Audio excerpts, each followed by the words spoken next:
सुनो, जैसे हम लोगों ने पिछले लेक्चर में देखा था, स्वास्थ्य के बारे में हम अध्ययन कर रहे थे, जिसमें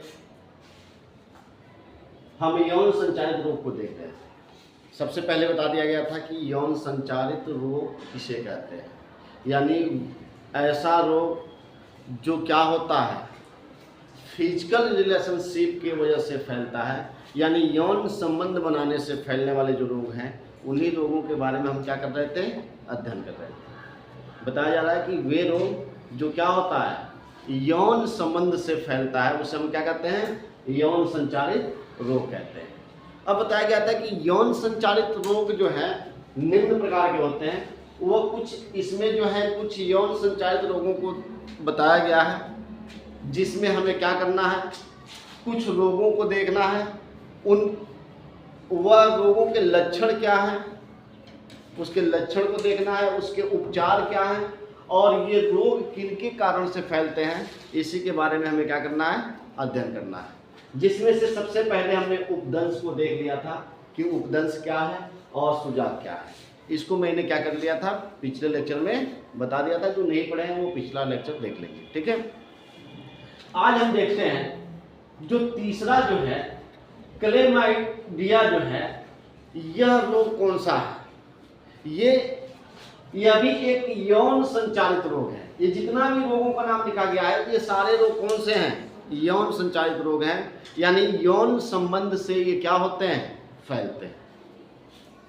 आपको बताया गया था यौन संबंध क्या होता है, यानी मेल फीमेल जो फिजिकल रिलेशनशिप में होते हैं, तो फिजिकल रिलेशनशिप की वजह से ये बीमारियां क्या होती हैं, फैलती हैं।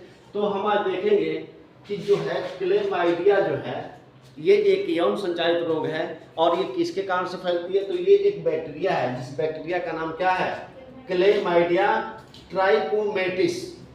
और ये क्या करती है, इस बीमारी को फैलाने का कार्य करती है। अब सबसे पहले इस बीमारी में होता क्या है, हम इसके लक्षण को देखेंगे। तो सबसे पहले यहाँ इसका लक्षण को लिखेंगे। क्या लिखेंगे, लक्षण। तो आप जब इसके लक्षण को देखोगे बेटा, तो इसके लक्षण में क्या होता है, यानी जो इस रोग से पीड़ित व्यक्ति होता है उसमें क्या होता है, जो मूत्र मार्ग है, खास तौर से इन रोगों में सबसे ज्यादा संक्रमण कहाँ फैलता है, मूत्र मार्ग में फैलता है। यानी इससे दो तरह की बीमारी होती है। इससे जब ये संक्रमण फैलता है, ये संक्रमित कर देते हैं, ये क्या करते हैं, संक्रमित करते हैं। तो इससे इसके संक्रमण से जो है मूत्र मार्ग शोथ या अधिविषण शोथ नामक रोग नर में तथा गर्भाशय ग्रीवा शोथ नामक रोग स्त्रियों में उत्पन्न होता है।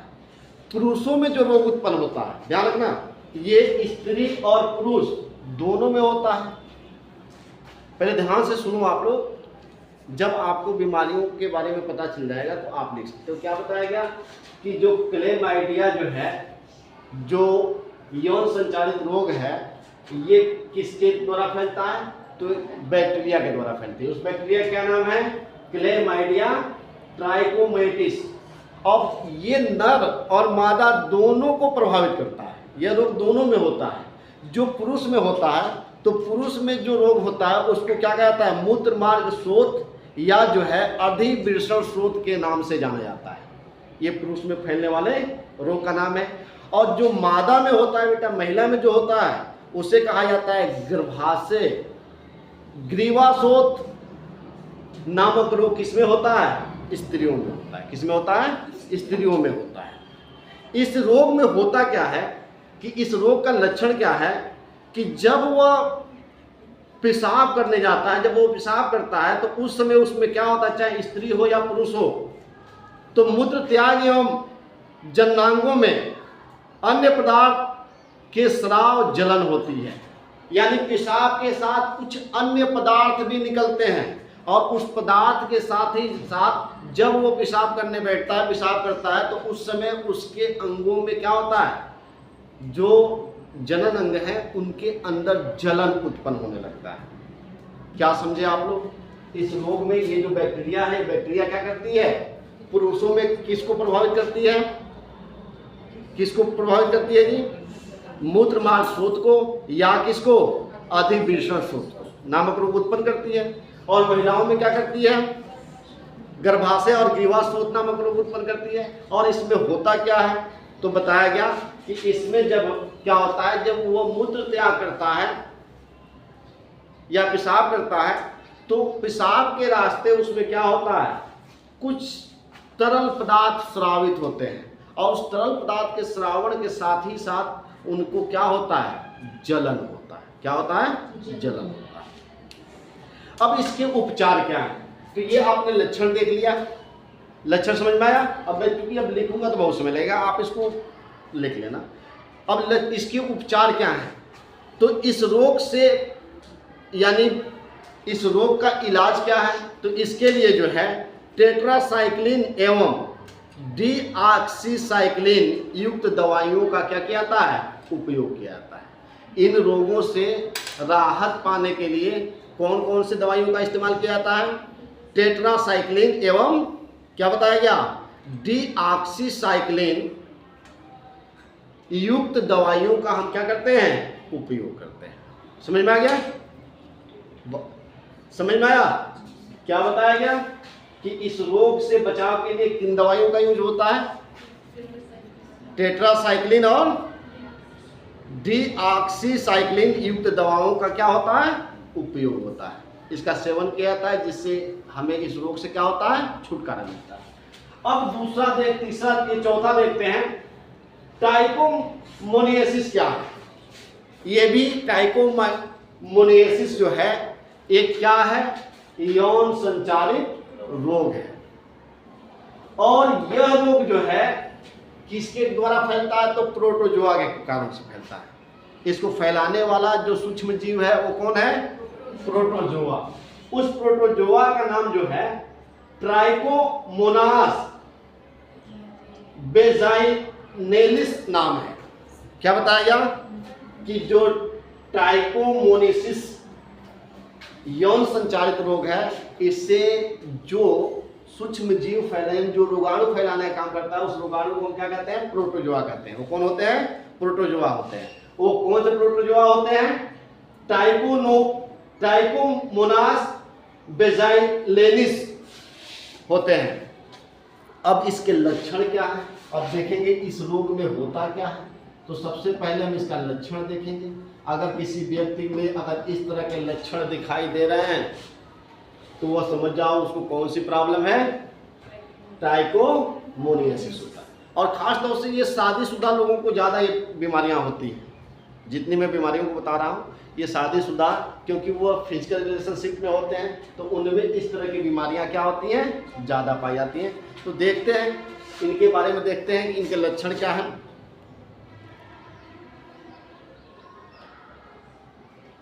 इसमें क्या होता है? यह जो होता है पुरुषों के मूत्र मार्ग तथा स्त्रियों की योनि का एक पोषदीय परजीवी है। इसके संक्रमण से योनि से सफेद रंग का पानी निकलता है तथा श्रावण में दुर्गंध आती है। भग में जलन एवं खुजली होती है। पुरुषों में मूत्र त्याग के समय दर्द तथा मूत्र मार्ग में सूजन की शिकायत होती है। आपने एक बीमारी का नाम सुना होगा, लिकोरिया। लिकोरिया में भी क्या होता है? लिकोरिया भी संक्रमण के कारण होता है, इन्फेक्शन के कारण होता है। तो एक परजीवी जो है, ये परजीवी जब क्या होता है, ये परजीवी जब संक्रमित करता है, कौन? ट्राइकोमोनास बेजाइलेनिस, तो ये भी स्त्री और पुरुष दोनों को संक्रमित करता है। तो स्त्रियों में क्या होता है कि उनके जो है योनि मार्ग से सफेद पानी निकलने लगते हैं। और पानी के साथ साथ क्या होता है? एक तो वो बदबूदार होता है, और दूसरा क्या होता है? खुजली होती है। क्या होने लगती है? खुजली होने लगती है। और इसके बाद से बताया गया पुरुषों में क्या होता है कि पुरुषों में भी पेशाब के समय जो है, यानी जब वो पेशाब करता है तो उस समय उससे ज़्यादा जलन होती है और दर्द भी होना शुरू हो जाती है। कभी कभी उनके मूत्र मार्ग में क्या आ जाता है? सूजन आ जाता है, स्वेलिंग आ जाती है। समझ में आया भाई? इसका लक्षण आपने क्या समझा? इसके लक्षण क्या है? सफेद पानी का निकलना, यानी स्त्रियों में क्या निकलना? सफेद पानी का निकलना, और सफेद पानी के साथ साथ उसमें से क्या होना? दुर्गंध आना। देखना ये लगभग जो है बहुत सारी औरतों में ये समस्याएं क्या होती हैं? उत्पन्न होती हैं। और पुरुषों में क्या होते हैं कि पेशाब के समय उनको क्या होता है? जलन होता है, कभी कभी तेज दर्द होता है, और दर्द के साथ साथ कभी कभी उनको जो है मूत्र मार्ग में सूजन भी आ जाता है। अब इसका उपचार क्या है? तो हम इसके उपचार की बात करते हैं। इसमें जो है इस रोग के उपचार के लिए जो है, अगर पुरुष या महिला में ये रोग लग गया है तो उसके उपचार के लिए जो है डॉक्टर क्या करते हैं, क्या इलाज करते हैं? तो उसके लिए जो है आरियोमायोसिन तथा टेरामाइसिन नामक प्रतिजैविक दवाइयाँ प्रयोग करने के लिए देते हैं। क्या बताया गया कि इस रोग से बचाव के लिए 2 प्रकार की मेडिसिन दी जाती है। एक का नाम है एरियोमायोसिन। क्या नाम है? एरियोमायोसिन। और दूसरे का क्या नाम है? टेरामाइसिन। ये प्रतिजैविक दवाएं हैं। प्रतिजैविक समझते हो? एंटीबायोटिक है। क्या है? एंटीबायोटिक। एंटीबायोटिक देने से क्या होता है? इसके प्रयोग करने से स्त्री और पुरुष दोनों का उपचार एक साथ करना पड़ता है। इसमें अगर मान लो कि पुरुष और महिला दोनों संक्रमित हैं तो दोनों का इलाज एक साथ होना जरूरी है। नहीं तो अगर एक को इलाज कराया जाए, दूसरे को छोड़ दिया जाए, तो जानते हो क्या होगा? फिर उससे उसको ये रोग लग जाएगी। इसलिए दोनों का एक साथ इलाज क्या है? जरूरी होता है। अब हम 5वां देखते हैं, हर्पीज रोग। क्या देखते हैं? हर्पीज रोग। हर्पीज रोग यानी हर्पीज जननांग, ये रोग जो है जननांगों पे होता है, जनन अंगों पे होता है। जननांगों का मतलब क्या है? जनन अंगों पे होता है। और यह रोग जो है वायरस के कारण फैलता है। किसके कारण से फैलता है? ये बताया गया बैक्टीरिया के कारण फैला। ये किसके कारण फैला? प्रोटोजुआ। और ये किसके कारण से फैला है? हर्पीज रोग, वायरस। और वह कौन सा वायरस है जी? Herpes simplex virus second. उसका क्या नाम है? Herpes simplex virus second. इस वायरस का क्या है? नाम है। इसी के कारण से ये कौन सा रोग फैलता है? जननांगों पर हर्पीज रोग। अब ये जननांगों पे हर्पीज रोग होता क्या है? इसके लक्षण क्या है? तो इस रोग में जो है जनन अंगों में सूजन, पीड़ा, घाव तथा योनि एवं मूत्र मार्ग से पानी निकलना। यानी देखो इसमें जनन अंगों पर क्या हो जाता है? जनन अंगों में सूजन हो जाती है, दर्द होता है, और दर्द के साथ साथ कभी कभी घाव भी हो जाता है। और महिलाओं में योनि मार्ग से क्या होने लगता है? सफेद पानी निकलने लगता है। ठीक है? ये लक्षण क्या होते हैं? दिखाई देते हैं। इस रोग से पीड़ित व्यक्ति यानी हर्पीज रोग भी क्या है? ये यौन संचालित रोग है। पुरुषों में ये रोग क्या करता है? पुरुषों में क्या बताया गया कि जब पुरुषों में होता है तो पुरुषों में कौन सी समस्याएं दिखाई देती हैं बेटा? कि उनको जनन अंगों में सूजन होती है, पीड़ा होती है, घाव हो जाता है, और महिलाओं की योनि मार्ग से क्या होने लगता है? सफेद पानी आने लगता है। ये लक्षण दिखाई देते हैं। HSV फर्स्ट के संक्रमण। अब इसके HSV फर्स्ट के संक्रमण से कभी कभी चेहरे पर जो है, चेहरे एवं मुंह पर क्या हो जाते हैं? घाव हो जाते हैं। ये चेहरे और मुंह पर भी क्या कर देते हैं? घाव उत्पन्न कर देते हैं। इस रोग से संक्रमित स्थान पर अत्यधिक दर्द होता है। जहां पर यह संक्रमण ज्यादा फैलता है वहां पर क्या होता है? अब देखो, अब एक कई लोगों के दिमाग में आएगा कि सर यौन संबंध से जो है चेहरे पर क्या लेना देना है। कल जो लोग वीडियो देखे होंगे या जो लोग क्लास में थे उनको मैंने बताया था कि जो यौन संबंधित रोग है, यौन संबंध जो है चाहे वो कई तरह से होता है। एक तो योनि से होता है, दूसरा क्या होता है गुदा से होता है, तीसरा मैंने क्या बताया था मुख मैथुन के कारण भी होता है। तो ये जहाँ जहाँ पर ये इसका यूज होता है उन उन अंगों पर ये रोग क्या होते हैं उत्पन्न होने की संभावनाएं बढ़ जाती हैं। अब इनका हम देखते हैं इनके बचाव। इसका हमने लक्षण तो देख लिया, इस लक्षण को आपने देख लिया। अगर किसी व्यक्ति के क्या है जन्नांगों पे दर्द हो रहे हैं, घाव हुए हैं, ठीक है ना, सूजन हुआ है, तो कौन सा रोग का लक्षण है पुरुषों में हर्पिज रोग का है। अब महिलाओं में क्या हो रहा है, क्या हो रहा है जी योनि से सफेद पानी आ रहा है, या किसी के चेहरे पर या मुंह पर क्या हो रहा है घाव निकल रहा है, तो ये किसका लक्षण देखा जाएगा हर्पिज रोग का देखा जाएगा। अब इससे बचाव का क्या उपाय है, यानी इसका उपचार क्या है, तो इसका कोई निश्चित उपचार नहीं है, इसका कोई निश्चित उपचार नहीं है। रोगी को एसाइक्लोविर नामक दवा का उपयोग से लाभ प्राप्त हो सकता है। इसका सही में कोई वास्तविक इलाज नहीं है। हाँ एक दवा है, एक दवा है जिसका नाम क्या है एसाइक्लोविर, क्या नाम बताया गया एसाइक्लोविर नामक दवा है। अगर उसका वो सेवन करता है, उस दवा को लेता है, तो उसे क्या हो सकता है लाभ मिल सकता है। इसके अलावा दर्द निवारक दवाइयाँ खाना पड़ता है एवं संभोग के प्रति संयम रखना चाहिए, और ऐसे लोगों को फिजिकल रिलेशनशिप से थोड़ा सा दूरी बना के रखना चाहिए, इसका बचाव जरूरी है। इसके बाद से छठा है जन्नांगों के मस्से। क्या है जन्नांगों के मस्से।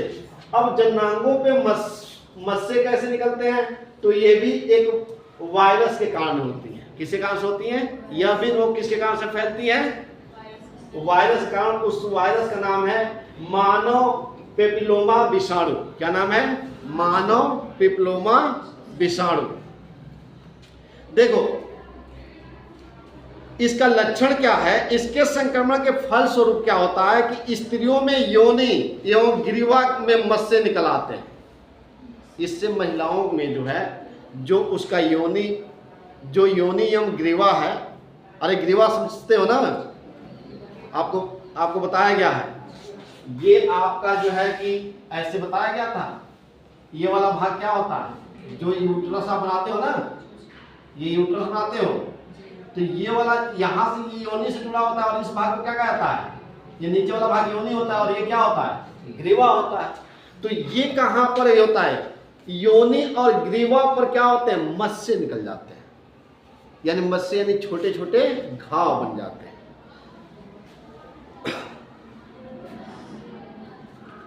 जो बाद में अगर समय से उनका इलाज नहीं होता है तो क्या होते हैं, वह घाव किस में बदल जाते हैं, कैंसर का रूप धारण कर लेते हैं। उससे क्या हो जाता है, कैंसर हो जाता है। इसका उपचार क्या है कि इसका उपचार जो है लेजर सर्जरी या अल्फा इंटरफेरॉन नामक दवा द्वारा किया जाता है। या तो उसको लेजर के माध्यम से उस मस्सों को खत्म किया जाता है, या एक दवा आती है जिसका नाम क्या है अल्फा इंटरफेरॉन। अगर ये नाम इस दवा को दिया जाता है तो इसमें क्या होती है लाभ मिलती है। अगर ध्यान नहीं दिया गया तो वो क्या बन जाता है, कैंसर का रूप धारण कर लेता है। अब हम देखते हैं उपार्जित प्रतिरक्षा अपूर्ण संरक्षण, जिसको एड्स बीमारी कहा जाता है। एड्स का नाम सुने हो ना, तो एड्स भी किसके कारण से फैलता है, वायरस के कारण से फैलता है। एक जो एड्स है एक जानलेवा बीमारी है। एड्स क्या है, जानलेवा बीमारी है। आप क्लास नहीं कर रहे हो, एड्स एक क्या बताया गया, जानलेवा बीमारी है। और एड्स भी किसके कारण से फैलता है, वायरस के। और कौन सा रोग है, यौन संचारित रोग है। असुरक्षित यौन संबंध से क्या होता है, ये बीमारी लगती है। यह रोग जो है जिस वायरस के कारण फैलता है उसको रेट्रो वायरस कहा जाता है। क्या कहता है, रेट्रो वायरस। ध्यान रखना, जो एड्स बीमारी फैलाने वाला वायरस है उसको हम कौन सा वायरस कहते हैं, रेट्रो वायरस कहते हैं। इसका जो है एड्स का फुल फॉर्म अगर लिखना होगा तो लिख लेना आप लोग, एक्वायर्ड इम्यूनो डिफिशिएंसी सिंड्रोम। किसी को लिखना हो एड्स का, चलो अभी आगे जो है मैं इस बीमारी को पढ़ाऊंगा, आपको पूरा डिटेल पढ़ाया जाएगा। अभी शॉर्ट में आपको पढ़ाया जा रहा। अभी एक चैप्टर आएगा जिसमें एड्स, कैंसर वगैरह सारे रोगों के बारे में आपको अध्ययन करना है। तो इसका जो है एड्स का फुल फॉर्म क्या होता है? Acquired immuno deficiency syndrome. यह रोग जो है किसके कारण से बताया गया? रेट्रोवायरस के कारण फैलता है, विषाणु के संक्रमण। इस विषाणु का नाम जो है मानव प्रतिरक्षा अपूर्ण विषाणु है। इसका पूरा नाम क्या है? मानव प्रतिरक्षा अपूर्णता विषाणु। यह रोग शरीर के तरल पदार्थ के संपर्क में आने पर फैलते हैं। यह रोग फैलता कैसे है कि जब शरीर की जो तरल पदार्थ है, खासतौर से हमारा ब्लड, हमारे शरीर के तरल पदार्थों से क्या होता है? यह रोग फैलता है। अब मान लो किसी व्यक्ति को जो है HIV रोग है और वह व्यक्ति क्या कर रहा है? अगर वो कई कारणों से फैलता है। एक तो असुरक्षित यौन संबंध से, दूसरा क्या है कि किसी व्यक्ति को मान लो अगर HIV पॉजिटिव कोई व्यक्ति है, अगर उसको इंजेक्शन दिया गया और उसी इंजेक्शन को आप पर भी यूज कर दिया गया तो वह उसके विषाणु आपके शरीर में भी फैल जाएंगे। और इस रोग में क्या होता है? व्यक्ति जो है धीरे धीरे उसके इम्यूनिटी पावर जो है खत्म होती जाती है, उस पर दवाओं का कोई असर नहीं होता है, धीरे धीरे शरीर कमजोर होता जाता है, तो बिल्कुल जो है एक हड्डियों का कंकाल बन जाता है और लास्ट में उसकी क्या हो जाती है? मौत हो जाती है, क्योंकि इसका कोई भी इलाज नहीं है। यह एक लाइलाज बीमारी है। हाँ, अगर तत्काल इसका लक्षण का पता चल जाए तो इस पे रोकथाम किया जा सकता है। ठीक है, समझ में आया? और ये रोग सबसे ज्यादा, जैसे मान लो कि कोई व्यक्ति शेव बना रहा है, दाढ़ी बनवा रहा है, तो अगर किसी को HIV पॉजिटिव है तो निश्चित रूप से अगर उस ब्लेड से कटा और उसी ब्लेड से दूसरे का भी दाढ़ी बना दिया गया तो उसका वायरस क्या हो जाएगा? फैल जाएगा। असुरक्षित यौन संबंध, अगर मान लो कि कोई व्यक्ति जो है, खास तौर से ये बीमारियां ज़्यादा जो हैं, जो शहरों में कोठे होते हैं ना, जहां महिलाओं की खरीद फरोख्त की जाती है, वैसे जगहों पर यानी बदनाम गलियों में इससे फैलने की संभावनाएं क्या होती हैं? बहुत ज़्यादा होती है। जो बाहर वगैरह रहते हैं वो बीमारी लेके ज़्यादा आते हैं। इसके बारे में बताया जाएगा।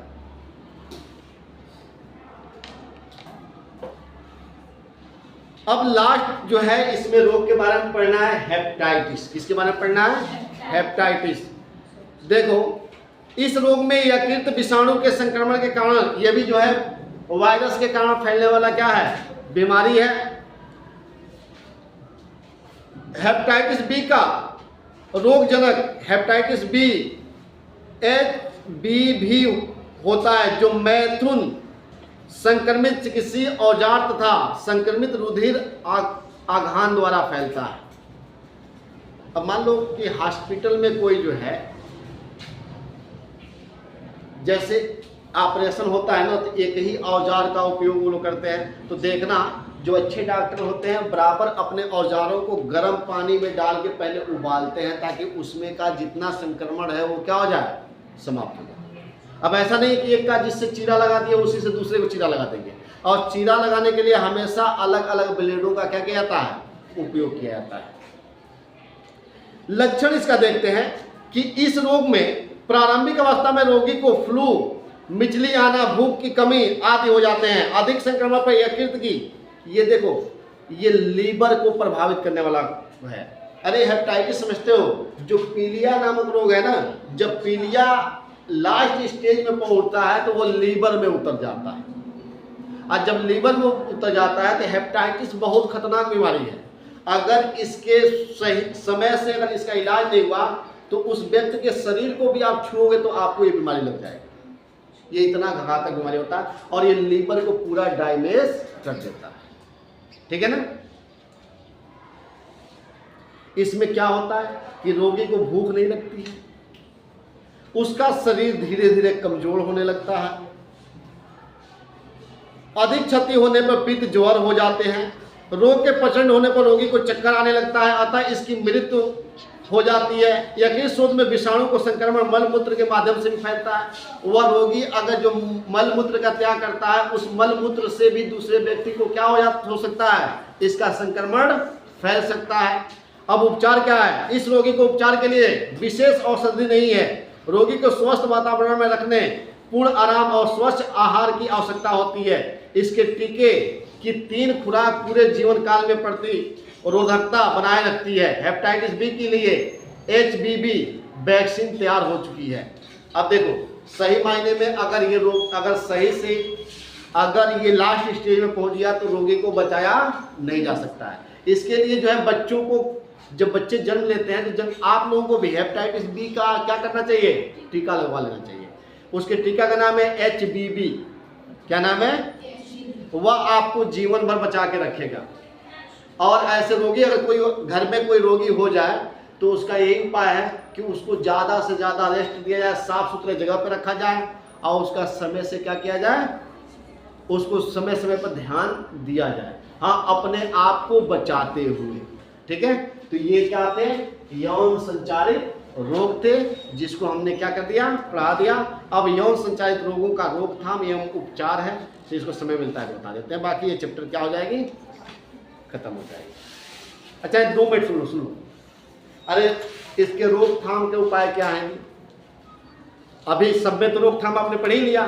बस ये है कि हमें इन चीज़ों को ध्यान रखना होगा कि इसके पहले तो अनजान व्यक्तियों से लैंगिक संपर्क में न आए। जिससे हमारा कोई संबंध नहीं है, उससे साथ यानी फिजिकल रिलेशनशिप से हमें क्या होना चाहिए, दूर रहना चाहिए। मैथुन के समय अवरोध विधियां जैसे कंडोम आदि का प्रयोग किया जाना चाहिए। मैंने अभी आप लोगों को बताया था कि किसी व्यक्ति को अगर मान लो इन चीज़ों से, यौन संचालित रोगों से बचना है, तो बहुत सारी युक्तियां बनाई गई हैं, उपकरण बनाए गए हैं। उन उपकरणों का यूज करने से भी इन रोगों से हम क्या कर सकते हैं, बच सकते हैं। सदैव निर्जमकृत रोगाणु रहित सुयम। अब देखो, आप कभी भी ध्यान रखो कि कोई भी डॉक्टर आता है तो जब भी इंजेक्शन लगवाना हो तो नए सिरिंज का क्या करें, उपयोग करें। ये कुछ ऐसी चीजें हैं, अगर इनका हम क्या करें, समय पर ध्यान दें, तो हम क्या हो सकते हैं, सुरक्षित रह सकते हैं। इस तरह से आज ये चैप्टर क्या हुआ, समाप्त। और अब हमें नया चैप्टर स्टार्ट करना है, जिसका नाम है वंशागति का मेंडली आधार। ये हम अगले लेक्चर में बताएंगे। ठीक है।